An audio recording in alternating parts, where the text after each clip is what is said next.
Hello friends, 27 जून की news items देख लेते हैं।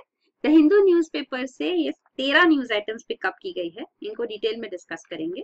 पहली न्यूज आइटम है cabinet to consider proposal for outright sale of Air India. तो एयर इंडिया के सेल की न्यूज हम कई बार न्यूज में डिस्कस कर चुके हैं। 23 जून को टू बी स्पेसिफिक हमने पूरा डिटेल में एयर इंडिया को डिस्कस किया था, जब एविएशन मिनिस्ट्री अपने पॉइंट्स ऑफ व्यू रख रही थी।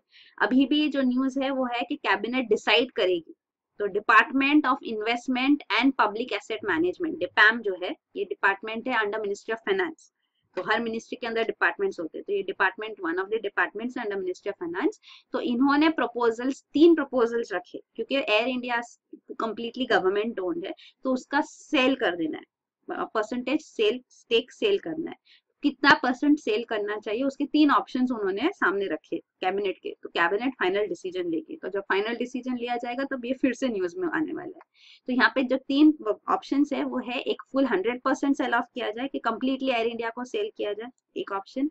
दूसरा है 74% स्टेक सेल, 74% सेल किया जाए। और तीसरा है रिटेनिंग 49%, मतलब कि 51% सेल किया जाए।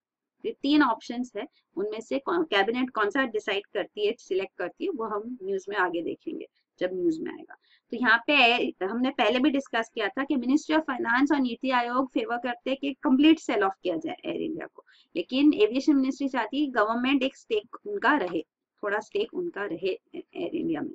तो अब देखेंगे आगे क्या डिसीजन होता है। और एक डिसीजन जो लेना है वो है रिगार्डिंग दिस एसपीवी, जो प्रपोज किया गया है कि एक स्पेशल पर्पस व्हीकल एस्टेब्लिश किया जाए। तो ये प्रपोजल है जिसके जो एसपीवी होगा वो नॉन एयरक्राफ्ट डेट, क्योंकि जो इतना डेट है एयर इंडिया का 52,000 करोड़ का डेट है, तो इतना ज्यादा डेट के साथ ये कोई प्राइवेट सेक्टर खरीदेगा नहीं, तो इसीलिए डेट को रिस्ट्रक्चर करना भी जरूरी है। तो इसीलिए एक स्पेशल पर्पस व्हीकल एस्टेब्लिश किया जाएगा। ये प्रपोजल है, अब कैबिनेट फाइनलाइज करेगी तो फिर से फाइनल हो जाएगा। तो ये नॉन एयरक्राफ्ट डेट जो होता है, 2 टाइप के डेट्स, एयरक्राफ्ट और नॉन एयरक्राफ्ट डेट। तो एयरक्राफ्ट डेट जो एयरक्राफ्ट लेने के लिए, और वर्किंग कैपिटल डेट उसको कहते हैं नॉन एयरक्राफ्ट डेट।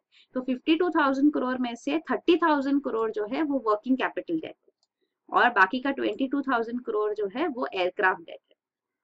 तो ये 30,000 करोड़ में से पोर्शन ऑफ इट, मतलब अराउंड 25,000 कहा जा रहा है कि ये एसपीबी यहाँ से वो उनके ऊपर ले लेंगे।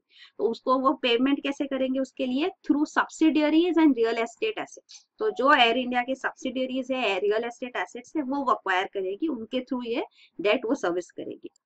तो यही है जो सब्सिडियरीज है एयर इंडिया की, वो ये है, ये 4 सब्सिडियरीज है। उसके अलावा होटल कॉर्पोरेशन ऑफ इंडिया एक सब्सिडियरी है, इवन जॉइंट वेंचर है एयर इंडिया का। तो ये सारी सब्सिडियरीज है, ये एसपीवी के पास जाएगी। और रियल एस्टेट एसेट्स, तो एयर इंडिया के रियल एस्टेट एसेट्स भी है, बिल्डिंग है नरीमन पॉइंट पे मुंबई में, प्राइम लोकेशन पे, इवन कॉनॉट प्लेस में ऑफिस है दिल्ली में, ओल्ड एयरपोर्ट सेंटा क्रूज के यहाँ पे भी एक बिल्डिंग है इनकी। तो ये प्राइम लोकेशंस पे चेन्नई में, हैदराबाद में इनके फ्री होल्ड लैंड्स है। तो ये सारा जो रियल एस्टेट एसेट है, ये भी वो एसपीवी एक्वायर करेगी, ताकि वो डेट रीपे कर सके।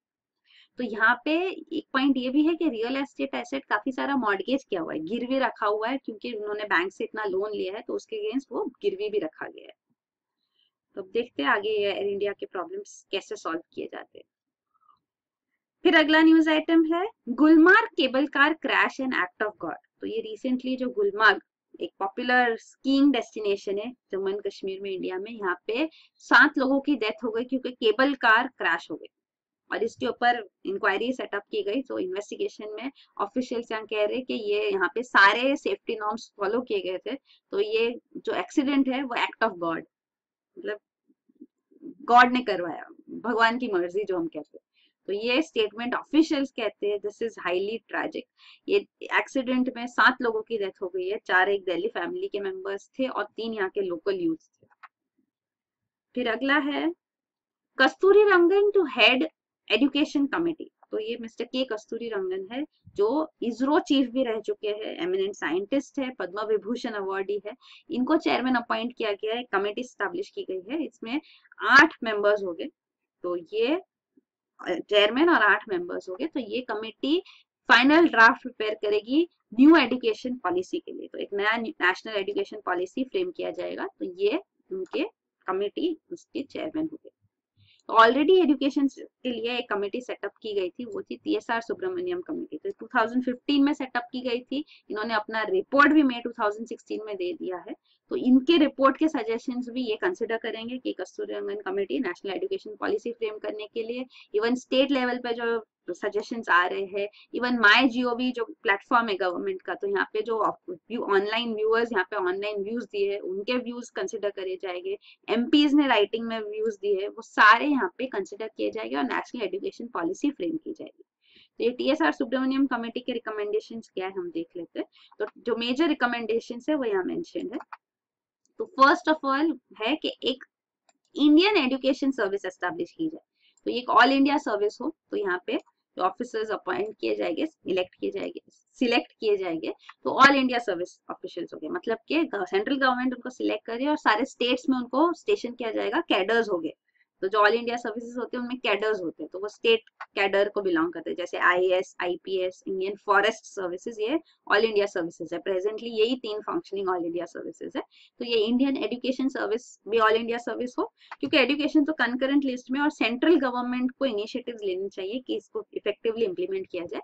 तो ऑल इंडिया लेवल्स पे ये सर्विस बना के यहाँ पे ऑफिशियल्स अपॉइंट किए जाए। उनका केडर कंट्रोलिंग अथॉरिटी उन्होंने रिकमेंड किया है human resource development ministry, HRD ministry.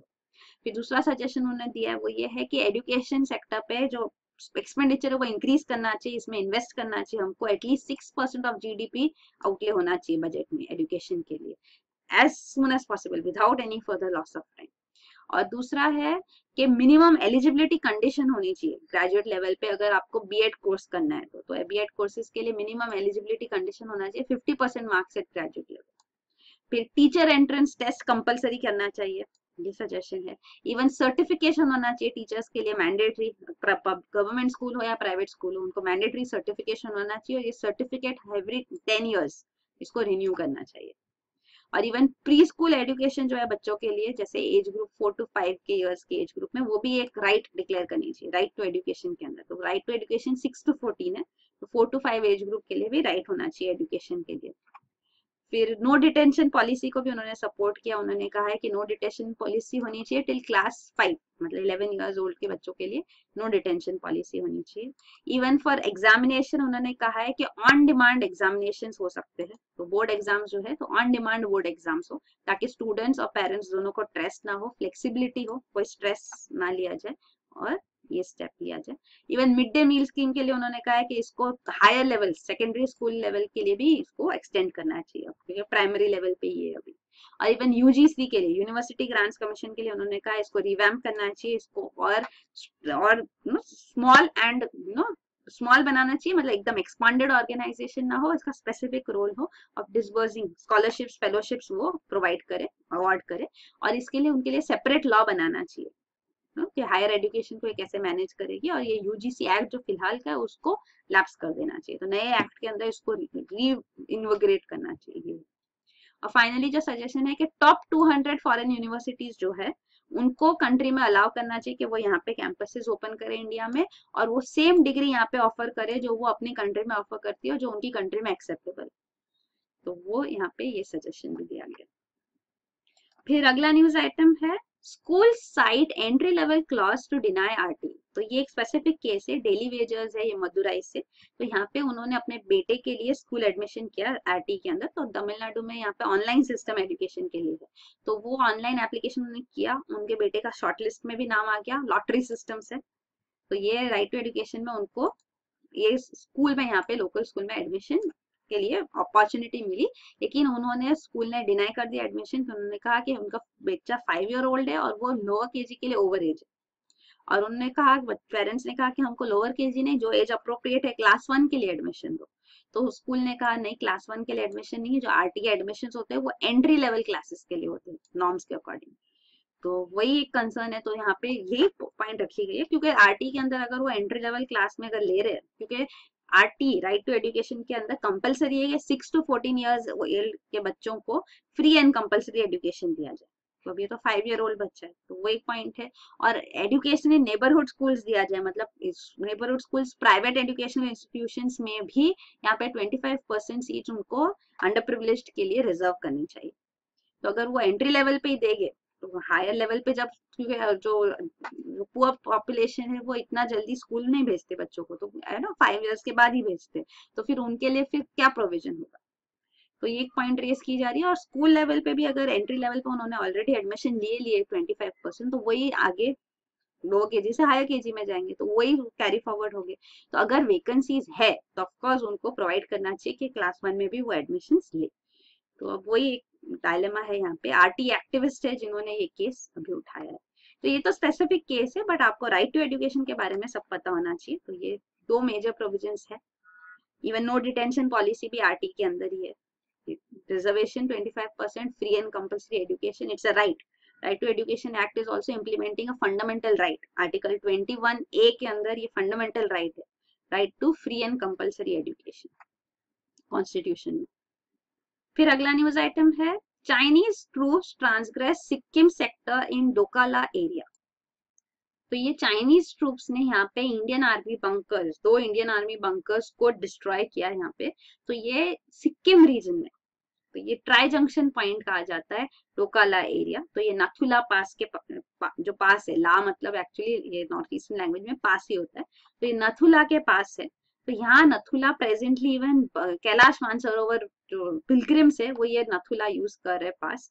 तो यहाँ से वो सिक्किम से अपनी जर्नी स्टार्ट कर रहे टू कैलाश मानसरोवर। तो ये तिब्बत में लोकेटेड है, चाइना में। तो यहाँ पे ये पहुंच रहे। यहाँ पे ये जो पीपल्स लिबरेशन आर्मी है, चाइनीज आर्मी है, उनके ऑफिशियल्स ने यहाँ पे उनको यहाँ पे रोका भी है। इवन पिलग्रिम्स को भी रोका गया है। तो उन्होंने ह्यूमन चेन्स बना के इनको ना सोल्जर्स को पीछे हटाया है। तो ये भी सब न्यूज में सामने आया है। तो ये कैलाश मानसरोवर रीजन जो है ये पिलग्रिमेज साइट है, इंपॉर्टेंट पिलग्रिमेज साइट है, not just for Hindus but even Jains, Buddhist और जो बॉर्न रिलीजन है तिब्बत में, उनके लिए भी ये सीक्रेट साइट है। तो वो भी हम डिस्कस करेंगे कल्चर पर्सपेक्टिव से। और ये जो ब्रीच किया गया है अभी, तो चाइनीज ट्रूप्स ने यहाँ पे पहले भी 2008 में ये डोकाला एरिया, ये ट्राई जंक्शन पॉइंट है। तो यहाँ पे ये जो रीजन है इसको चुम्बी वैली भी कहते हैं, यहाँ पे जो वैली आती है, तो यहाँ पे उन्होंने ब्रीच किया है। पहले भी 2008 नवंबर में यहाँ पे बंकर्स उन्होंने डिस्ट्रॉय किए थे। तो इंडिया चाइना बॉर्डर भी जो उसको LAC, line of actual control कहा जाता है, क्योंकि मैकमोहन लाइन जो है वो चाइना एक्सेप्ट नहीं करती है, वो ब्रिटिश इम्पोज लाइन वो मानते हैं, जो इंडिया चाइना बाउंड्री है। तो वही है, इंडिया चाइना बाउंड्री कमीशन भी एस्टेब्लिश किए गए हैं, वो बैक क्लोज डोर निगोसिएशंस कर रहे हैं। तो वो है। और फिलहाल ये जो कल्चर पर्सपेक्टिव से इम्पोर्टेंट है, तो कैलाश मानसरोवर जो है यहाँ पे हिंदूज के लिए इम्पोर्टेंट है, क्योंकि वो मानते हैं कि माउंट कैलाश जो है ये लॉर्ड शिवा का घर है, अबोर्ड ऑफ लॉर्ड शिवा है। फिर बुद्धिस्ट मानते हैं कि यहाँ पे लॉर्ड बुद्धा यहाँ पे कंसीव किए गए थे, यहाँ पे उनका ओरिजिन है। जैन्स मानते हैं कि ये जो कैलाश जो माउंट है उसके पास जो अस्तपादा माउंट है, यहाँ पे ही जो उनके फर्स्ट तीर्थंकर है। तो जो जैन्स में जो 24th तीर्थंकर, लास्ट तीर्थंकर है, वो है लॉर्ड महावीरा।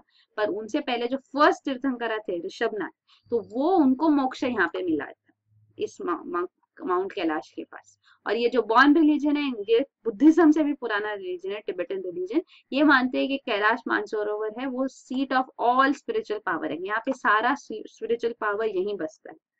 तो ये सब रिलीजियस सिग्निफिकेंस है कैलाश मानसरोवर के।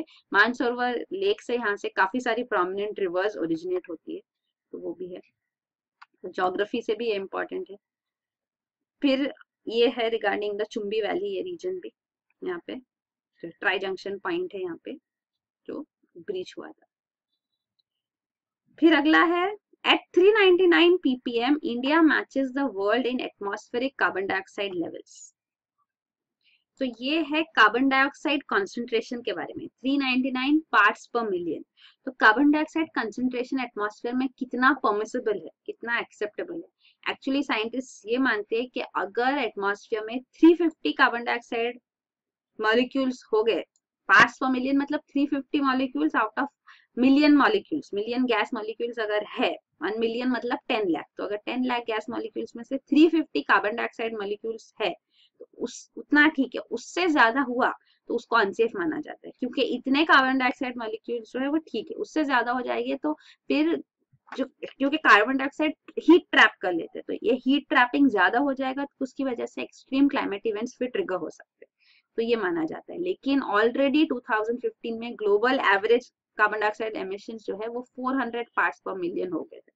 और इंडिया का भी ये वैल्यू क्लोज टू दिस है, 399 parts per million is very close to this, तो वही हाईलाइट किया जा रहा है।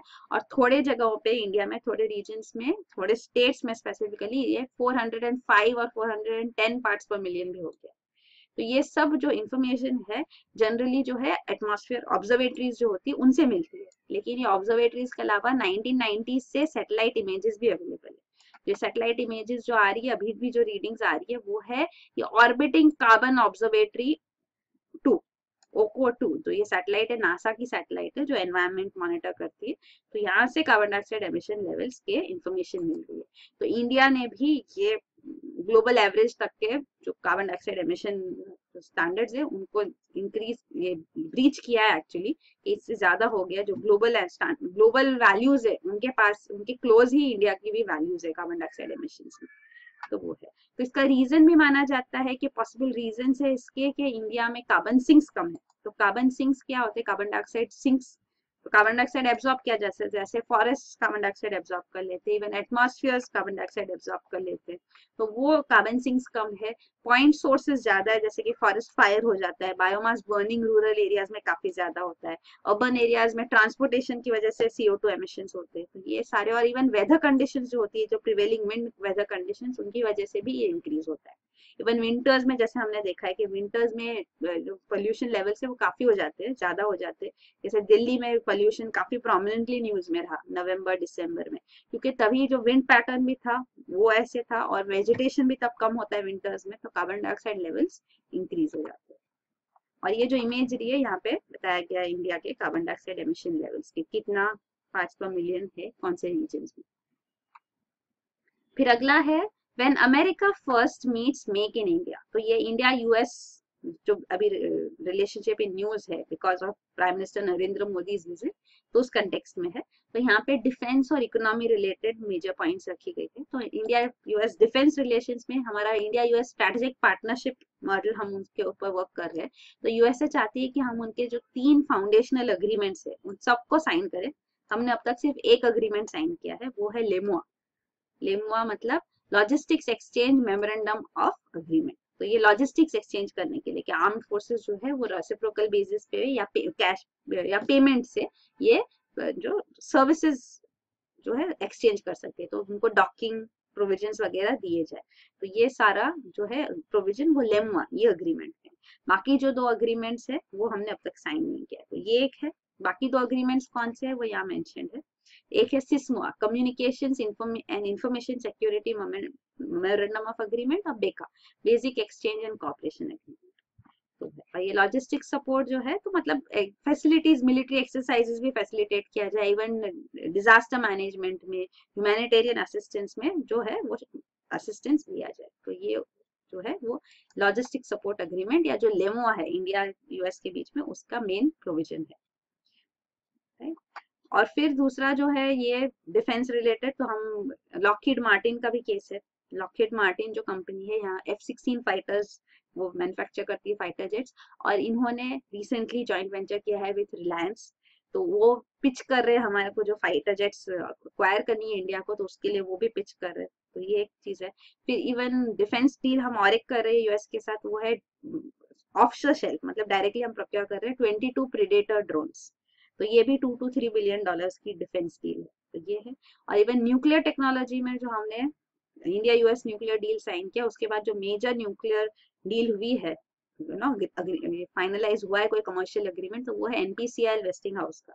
लेकिन वेस्टिंग हाउस ने अभी थोड़ा टाइम पहले बैंक्रप्सी के लिए फाइल किया, तो अगेन ये न्यूक्लियर रिएक्टर्स वो बनाएंगे कि नहीं इंडिया में, ये भी अभी अनसर्टेनिटी में है। और economy related, trade related US के कंसर्न है रिगार्डिंग हाई टैरिफ्स, इंडिया में टैरिफ्स बहुत ज्यादा है, जो इम्पोर्ट ड्यूटीज है। तो एक point specifically US president Donald Trump ने उठाया था, वो हालांकि उन्होंने डायरेक्टली मेंशन नहीं किया, जैसे मोटरसाइकिल से, हार्ली डेविडसन मोटरसाइकिल, तो इंडिया उस पे 100% इम्पोर्ट ड्यूटी लगाती है। मतलब जितने की मोटरसाइकिल है आप उसको इंडिया में इम्पोर्ट करोगे तो उसका प्राइस डबल हो जाएगा, वो उतना ही अमाउंट इम्पोर्ट ड्यूटी आपको गवर्नमेंट को पे करनी होगी। तो ये US प्रेसिडेंट डोनाल्ड ट्रम्प ने इसको भी रेज किया कि टैरिफ्स काफी ज्यादा है, और पेटेंट प्रोटेक्शन के कंसर्न्स भी है अमेरिकन कंपनीज के, तो वो हाईलाइट किए जाते हैं। और इंडिया साइड से हम हाईलाइट करते हैं वीजा नॉर्म्स। कि वीजा नॉर्म्स जो स्ट्रिंजेंट किए जा रहे हैं H1B वीजा के लिए, फीस हाइक की जा रही है, तो ये इंडियंस जो वहाँ जॉब करते हैं उनको अफेक्ट करता है, तो वो है, और उनसे हमको रेमिटेंसेस मिलते हैं, तो ये है। तो अब देखते हैं आगे क्या अग्रीमेंट होता है, इंडिया यूएस रिलेशंस में क्या आगे बढ़ती है बात, तो वो आगे न्यूज में आएगी। फिर अगला न्यूज आइटम है, India may ask Myanmar to end ceasefire with NSCN के। तो NSCN के हमने ऑलरेडी डिस्कस किया है डिटेल में 25 जून को ही, national socialist council of Nagaland Khaplang. तो ये NSCN IM फैक्शन के साथ हमारा सीज फायर है। NSCN के ने 2015 में यूनिलैटरली सीज फायर ब्रेक किया था, उसके बाद उन्होंने आर्म फोर्सेस पर अटैक किए हैं, और अब इनको जो है होम मिनिस्ट्री इनके ऊपर स्ट्रिंजेंट एक्शन ले रही है, और ये म्यांमार में छिप जाते हैं, मतलब इंडिया में नॉर्थ ईस्ट में अटैक करते हैं और म्यांमार में छिप जाते हैं। तो इसीलिए अब जो होम सेक्रेटरी भी विजिट करने वाले म्यांमार, तो कह रहे हम म्यांमार से कहेंगे कि आप अपना सीज फायर अग्रीमेंट भी NSCN के साथ आप ब्रेक कर दो, क्यों, और उनके जो लीडर्स है जिनका हमने आपको लिस्ट दिया उनको हमको हैंड ओवर करो। पर म्यांमार गवर्नमेंट कहती है कि कोई इंसर्जेंट कैंप्स नहीं है हमारी कंट्री में, और इंडिया ने कई बार इनको चेस किया है और म्यांमार में जाके भी इनको एलिमिनेट किया। तो जो इंसर्जेंसी, जो ये सर्जिकल स्ट्राइक्स हम हाईलाइट करते हैं पाकिस्तान में, तो म्यांमार में भी ये किए गए हैं, हालांकि उनको हाईलाइट नहीं किया जाता। जो अभी एक बार हाईलाइट किया गया था तभी वो भी कंट्रोवर्सी हो गई थी, क्योंकि म्यांमार गवर्नमेंट भी सोवरेनिटी इश्यूज उठाएंगे। तो ये है। और दूसरी पॉइंट है कि सीज फायर अग्रीमेंट किया जाता है, मतलब कि दोनों साइड एक दूसरे को अटैक नहीं करेगी, तो they come on the table, negotiate करे और आगे पीस की तरफ वो पहुंचे बात, तो उससे ही दोनों साइड का बेनिफिट होगा, क्योंकि violence then there is no end. तो वही है, तो सीज फायर अग्रीमेंट ब्रेक करने की बात हो रही है यहाँ पे। हालांकि नागालैंड के होम मिनिस्टर ने, हमने न्यूज में यही डिस्कस किया था 25 को, कि उन्होंने कहा है कि हम सेंटर को रिक्वेस्ट करेंगे कि आप सीज फायर अग्रीमेंट साइन करो NSCN के साथ, ताकि उनके साथ भी पीस डील की जा सके, तो पीस आ सके, वही है। और एक जो म्यांमार रिलेटेड न्यूज है वो हमने डिस्कस की थोड़े दिन पहले, वो थी होम मिनिस्टर राजनाथ सिंह ने कहा था कि म्यांमार बॉर्डर जो हमारा है वो ओपन बॉर्डर है, फ्री मूवमेंट अलाउड है। तो 1643 किलोमीटर का बॉर्डर है, 4 स्टेट्स, नॉर्थ ईस्टर्न स्टेट्स के बीच में शेयर होता है, तो यहाँ फ्री मूवमेंट अलाउड है। पर होम मिनिस्टर कहते हैं कि इसको मिसयूज किया जा रहा है, मिलिटेंट्स और ट्रांस बॉर्डर क्रिमिनल्स इसको मिसयूज करते हैं, वो क्राइम्स यहाँ इंडिया में कमिट करते हैं और फिर म्यांमार भाग जाते हैं। तो इसीलिए इसके ऊपर भी एक कमेटी एस्टेब्लिश की जाएगी, ताकि इसकी स्टडी की जा सके कि बॉर्डर के फेंसिंग कैसे, क्या करना चाहिए बॉर्डर रेगुलेशन के लिए। फिर ये इंडिया म्यांमार बॉर्डर दिखाया गया, तो ये मैप भी इंपॉर्टेंट है कि कौन से नॉर्थ ईस्टर्न स्टेट्स है जो म्यांमार को बॉर्डर करते हैं। तो ये है मिजोरम, मणिपुर, नागालैंड और अरुणाचल प्रदेश। फिर अगला न्यूज आइटम है, endurance of scorpions to go up. तो ये स्कॉर्पियन सबमरीन भी हमने पहले भी डिस्कस किया है, कई बार डिस्कस किया है। तो ये 6 स्कॉर्पियन सबमरीन हमने अक्वायर किया है फ्रॉम DCNS फ्रेंच कंपनी, और ये मेक इन इंडिया इनिशिएटिव से इसको डील साइन की गई है। तो मजगांव डॉक लिमिटेड जो है मुंबई में, ये इनको स्कॉर्पियन सबमरीन को मैन्युफैक्चर कर रही है। इसमें से फर्स्ट सबमरीन कलवरी जो है, ये सी ट्रायल्स इनके चल रहे हैं, और ये अब अगस्त में नेवी में इंडक्ट की जाएगी, अगस्त 2017 में। बाकी जो 5 सबमरीन है वो भी 9 मंथ्स के गैप पे इनको इंडक्ट किया जाएगा। तो यहाँ पे एक पॉइंट जो हमने न्यूज में डिस्कस की थी वो थी regarding air independent propulsion system. तो ये एयर इंडिपेंडेंट प्रोपल्शन जो है, ये ओरिजिनली DCNS प्रोवाइड नहीं करने वाली थी स्कॉर्पियंस में, पर हम इसको फिट करना चाहते हैं अपनी स्कॉर्पियंस में, और ये हम इंडिजीनियसली डेवलप कर रहे हैं, खुद ही हम बनाने की कोशिश कर रहे हैं थ्रू DRDO। तो DRDO इसको डेवलप कर रही है, पर ये प्रोजेक्ट अब डिले हो गया, तो अब तक ये air independent propulsion module ready नहीं है। इसीलिए DCNS ने भी न्यूज में यही था कहा कि ये जो स्कॉर्पियन सबमरीन है इनमें ये फिट नहीं किया जा पाएगा। पहले ओरिजिनली प्लान था कि लास्ट 2 में फिट किया जाए, 6 में से लास्ट 2 में। ये प्रोजेक्ट 75 है, इसको प्रोजेक्ट 75 कहा जाता है, कि ये जो हम स्कॉर्पियन सबमरीन अक्वायर कर रहे हैं 6, और 6 हम अक्वायर करने वाले, उसको प्रोजेक्ट 75I कहा जाता है, जो हमने कई बार डिस्कस किया। डिफेंस प्रोक्योरमेंट पॉलिसी जो स्ट्रेटेजिक पार्टनरशिप मॉडल है, उसके अंदर ये अक्वायर की जाएगी। तो वो तो है ही। तो ये न्यूज काफी रिपीट होती है, जो हम पहले न्यूज में डिस्कस करते हैं वो कई बार बार न्यूज में आते हैं, अभी भी जो डेवलपमेंट जैसे होते हैं वो न्यूज में आते हैं, तो उससे हमारा रिविजन भी काफी हो जाता है। तो अगर आप रेगुलरली न्यूज फॉलो करोगे तो रिविजन डिफिकल्ट नहीं होगा। अगर आप मंथली करोगे तो आपके पास बहुत सारा इंफॉर्मेशन सामने आएगा, जो कोप अप करना मुश्किल होता है। और ये रेगुलर बेसिस पे अगर रिवाइज होते रहेगा तो at the end of the year भी इजीली आप रैप अप कर सकते हो current affairs, otherwise it's difficult है। तो वही है, तो यहाँ पे ये हमने जैसे कई बार डिस्कस किया, तो अब वही प्रोजेक्ट 75 के अंदर यहाँ पे अब अनाउंस ये किया जा रहा है कि एयर इंडिपेंडेंट प्रोपल्शन मॉड्यूल जो है हम 6 के 6 कॉर्विन सबमरीन में लगाएंगे इन रीफिट। तो ये रीफिट कब किया जाएगा, जो नॉर्मली 6 साल के बाद किया जाता है, इंडक्शन के 6 साल के बाद।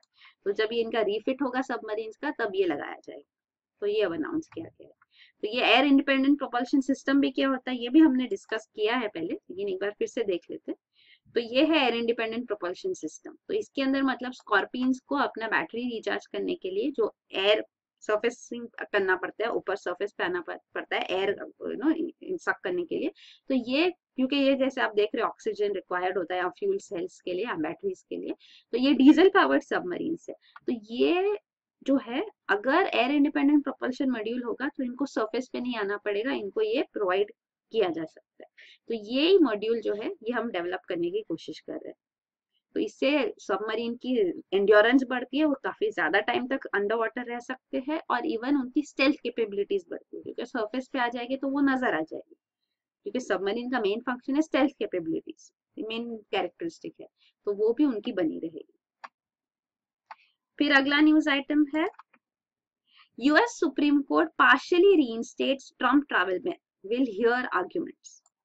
तो यूएस सुप्रीम कोर्ट ने अब प्रेसिडेंट डोनाल्ड ट्रम्प ने जो ट्रैवल बैन लगाया था 6 मुस्लिम कंट्रीज पे ये ट्रैवल बैन आया था, तो ये है Iran, Libya, Somalia, Sudan, Syria और यमन। तो ये 90 डेज का ट्रैवल बैन था। तो ये ट्रैवल बैन एक्चुअली काफी कंट्रोवर्शियल हो गया था, और यहाँ पे फेडरल कोर्ट्स जो है यूएस में उन्होंने इसको ब्लॉक किया था। तो ये फेडरल अपील कोर्ट्स ने तो इसको ब्लॉक किया था, लेकिन अब सुप्रीम कोर्ट यूएसए में इन्होंने इसको अपहोल्ड किया है और इसका लिमिटेड वर्जन जो है इसको इम्प्लीमेंट करने के लिए अलाउ किया। तो ये full arguments supreme court here करेगी यहाँ पे इन अक्टूबर 2017, लेकिन प्रेसिडेंट डोनाल्ड ट्रम्प ने पहले ही कह चुके हैं कि कोर्ट्स अगर इसको क्लियर कर देगी तो 72 आवर्स के बाद ये इफेक्टिव हो जाएगा। तो ये ट्रैवल बैन अब फिर से इफेक्टिव होने वाला है।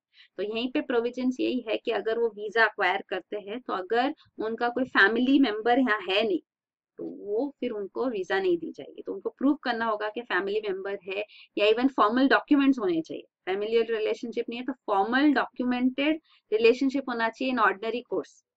स्पेसिफिकली ये ट्रैवल बैन इवेड करने के लिए कोई रिलेशनशिप नहीं बनानी है, फॉर्मल डॉक्यूमेंटेड रिलेशनशिप है तो ही वो अलाउ किया जाएगा, तो वो प्रोविजन इम्प्लीमेंट किया जाएगा। फिर अगला न्यूज आइटम है e tailers get GST relief, date of for TDS deferred. तो यहाँ पे जीएसटी इंप्लीमेंट होने वाला है from 1 July all over India. तो ये even e tailers online e commerce platforms के लिए भी है। तो ई कॉमर्स प्लेटफॉर्म्स में काफी सारे ई मार्केट प्लेसेस है, मतलब वो खुद जो है कंपनीज, ये ई प्लेटफॉर्म्स ये खुद नहीं मैन्युफैक्चर करके या बेच नहीं रही है, पर वो वहाँ पे प्लेटफॉर्म देती है जहाँ पे बाकी जो वेंडर्स है, लोकल वेंडर्स, वहाँ पे जो भी है स्मॉल वेंडर्स, वो यहाँ पे अपना प्रोडक्ट्स बेच सकते हैं। तो ये सारे बिजनेसेस के लिए जीएसटी में प्रोविजन है, जो सेंट्रल जीएसटी और स्टेट जीएसटी लॉ है उसके अंदर प्रोविजन है कि इनके ऊपर टीडीएस कट करना है। तो 1% TDS tax deduction at source होना चाहिए by the e commerce platform for all the suppliers after 1 जुलाई, अगर उनका पेमेंट आप कर रहे हो उनको पेमेंट वो 2.5 लाख से ज्यादा है तो ओवर 2.5 लाख के लिए प्रोविजन है 1% टैक्स डिडक्शन एट सोर्स। लेकिन फिलहाल के लिए अनाउंस किया गया है कि ये प्रोविजन अभी इंप्लीमेंट नहीं किया जाएगा, तो अभी विदाउट दिस प्रोविजन, ताकि पहले जीएसटी से यूज टू हो जाए फिर इसको इंप्लीमेंट किया जाएगा। और एक प्रोविजन भी है under this for e commerce, तो सारे जो स्मॉल बिजनेसेस है उनके लिए जीएसटी रजिस्ट्रेशन मैंडेटरी होगा अगर उनका एनुअल टर्नओवर 20 लाख से कम है, तो भी अगर वो कोई भी ई कॉमर्स वेबसाइट को यूज करके अपना प्रोडक्ट बेच रहे हैं। तो ये प्रोविजन भी है, इसको भी अभी फिलहाल के लिए अबेंस में रखा है, इसको भी इम्प्लीमेंट नहीं किया जाएगा। तो ये गवर्नमेंट ने अनाउंस किया ताकि इनको फैसिलिटेट किया जा सके, पहले वो अंडरस्टैंड कर ले जीएसटी फंक्शनिंग, उसके बाद इसको इम्प्लीमेंट किया जाए। फिर अगला न्यूज आइटम है feud traps ₹7,000 crore mining tax. तो ये माइनिंग टैक्स जो है इसके ऊपर मतलब रॉयल्टी गवर्नमेंट इम्पोज करती है माइनिंग पे, तो ये नया लॉ लाया गया था, mines and minerals development and regulation act of 2015। तो ये भी पहले ऑर्डिनेंस के रूप में आया, फिर इसको पार्लियामेंट का एक्ट बना, तो ये Jan 12 2015 से प्रोविजंस इफेक्टिव है। तो तब ये प्रोविजंस तो इफेक्टिव हो गए, लेकिन जो रूल्स बनाए गए, तो डिस्ट्रिक्ट मिनरल फंड है जो एस्टेब्लिश किया गया है इसमें, तो ये डिस्ट्रिक्ट मिनरल फंड रूल्स जो है ये सितंबर 2015 में नोटिफाई किए गए। तो जो रॉयल्टी डिमांड की जाती है इस एक्ट के प्रोविजंस के अंदर, तो ये है कि 10% रॉयल्टी दिया जाए फॉर ऑल ऑक्शन माइंस, और 30% रॉयल्टी होगा फॉर माइंस अलॉटेड, जो अलॉट किए गए ऑक्शन से पहले, विदाउट ऑक्शन।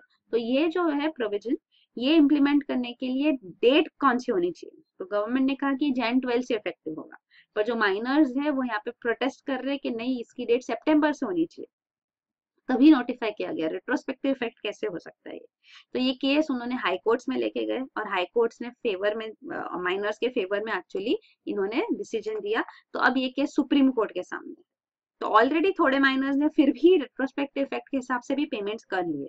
तो अभी तक 7000 करोड़ पेमेंट हो चुका है, और अभी और 7000 करोड़ पॉसिबल है, अगर जो जिन्होंने नहीं पे किया है ये प्रोविजंस, डिले किया है इसको, उनका अगर पेमेंट आ जाता है, अगर सुप्रीम कोर्ट का जो जजमेंट होगा, रूलिंग, वो रेट्रोस्पेक्टिव इफेक्ट को अपहोल्ड करेगा, गवर्नमेंट के फेवर में होगा, तो और 7000 करोड़ मिलेगा गवर्नमेंट को। तो ये माइनिंग टैक्स होगा, जो रॉयल्टी है। तो ये जो पैसा है पूरा डिस्ट्रिक्ट मिनरल फंड में जाता है, तो ये यूज किया जाता है फॉर द पीपल, जो यहाँ पे लोग हैं जो मिनरल रिच एरियाज में रहते हैं, उनके वेलफेयर के लिए, बेनिफिट के लिए यूज किया जाता है। तो ये नया प्रोविजन लाया गया था थ्रू एन अमेंडमेंट। तो ये mines and minerals regulation act already है था, तो उसको रिप्लेस किया गया 1957 एक्ट को, पहले ऑर्डिनेंस और फिर ये 2015 एक्ट से रिप्लेस किया गया। तो इससे अभी जो है, पहले कैसे थे कि लीजेस जो है माइनिंग के, वो ट्रांसफर नहीं किए जा सकते, अगर ऑक्शन के थ्रू है तो ही ट्रांसफर किए जा सकते, लेकिन अब अगर अलॉट भी किया गया है माइनिंग लीज, तो भी उसको आप ट्रांसफर कर सकते हैं। तो ये मर्जर्स एंड एक्विजिशंस को भी काफी फेवर करेगा प्रोविजन। और ये है डिस्ट्रिक्ट मिनरल फंड के बारे में। तो ये एस्टेब्लिश किए जाते हैं जहाँ ये डिस्ट्रिक्ट्स है जहाँ पे माइनिंग प्रोमिनेंट है, तो यहाँ पे डिस्ट्रिक्ट मिनरल फंड एस्टेब्लिश किया गया। तो ये जो रीजन के लोग हैं वो अफेक्ट होते हैं माइनिंग की वजह से, excavation, mining, blasting, waste disposal, तो उनके प्रॉब्लम्स को एड्रेस करने के लिए। तो वाटर कंटामिनेशन होता है, सॉइल एयर क्वालिटी खराब होती है, तो ये सारे provisions, stream flow, reverse stream flow, उनका अफेक्ट होता है। तो ये सारे प्रोविजंस, ये जो सारा फंड होगा वो इसको एनवायरमेंट वेलफेयर और पीपल्स वेलफेयर के लिए यूज किया जाएगा। तो वो है। तो 80% जो हमारे मिनरल रिच रीजन्स है इंडिया में, वो ट्राइबल एरियाज में है, और ये काफी नेक्सल अफेक्टेड एरियाज में भी है। तो यहाँ पे डेंस फॉरेस्ट है, तो यहाँ पे डेवलपमेंट भी काफी मिनिमल है, तो इसीलिए यहाँ पे इन्वेस्टमेंट और वेलफेयर जरूरी है। इवन प्राइम मिनिस्टर ने यहाँ पे, गवर्नमेंट ने एक नया स्कीम भी लॉन्च किया, प्रधानमंत्री खनिज क्षेत्र कल्याण योजना। तो ये सितंबर 2015 में ही लॉन्च की गई, जब डीएमएफ रूल्स आए। तो ये जो फंड यहाँ पे है इसके लिए, वो डिस्ट्रिक्ट मिनरल फंड को ही यूज करके ये स्कीम लॉन्च की गई है। तो उसको ये यूज करके यहाँ पे इम्प्लीमेंट किया जाएगा, welfare of the people in this tribal area. तो खनिज क्षेत्र मतलब माइनिंग एरिया, तो उनके कल्याण के लिए, उनके वेलफेयर के लिए स्कीम है। फिर लास्ट न्यूज आइटम है, DNA used to make nano computers. तो साइंटिस्ट सब डीएनए कंप्यूटर्स बनाते हैं। तो डीएनए कंप्यूटिंग क्या होता है? तो डीएनए कंप्यूटर एक मॉलिक्यूल लेवल पे कंप्यूटर है, तो ये बायोकेमिकली फंक्शन करता है। तो जो डीएनए होते हैं हमारी बॉडी में, तो ये डीएनए के अंदर कंप्यूटेशन होता है। तो एंजाइम्स यूज किए जाते हैं, तो वो डीएनए स्ट्रैंड्स के साथ रिएक्ट करते हैं, और चेन जो रिएक्शन आता है उससे वो कंप्यूटिंग की जाती है। तो इसको जो ये डीएनए कंप्यूटिंग बोलते हैं, तो काफी फास्ट है, पैरेलल कंप्यूटिंग पॉसिबल है, कई सारे कॉम्प्लेक्स प्रॉब्लम्स साथ में वो सारे पॉसिबल सॉल्यूशंस वो क्रिएट कर सकते हैं ऑल एट वंस। तो वही है। और ये डीएनए स्टोरेज के लिए भी काफी प्रोमिनेंटली यूज किया जा सकता है, क्योंकि 1 ग्राम डीएनए में आप 10⁻14 मेगाबाइट्स ऑफ इंफॉर्मेशन आप स्टोर कर सकते हो, वही है। और पैरेललिज्म पॉसिबल है, बायोवेयर है, तो लिविंग सेल्स है, तो वो इजीली अवेलेबल है, आप उसको लिविंग सेल्स को ही आप कंप्यूटर में कन्वर्ट कर सकते हैं। तो ये इसके बेनिफिट्स है। और फिलहाल जो न्यूज है वो ये है कि नैनो कंप्यूटर्स एस्टैब्लिश किए यूजिंग डीएनए। तो डीएनए का भी काफी पोटेंशियल है, डीएनए कंप्यूटिंग काफी प्रोमिनेंटली न्यूज में रहा है, तो ये एक और उसका एप्लीकेशन। तो यही है न्यूज आइटम्स। Thank you.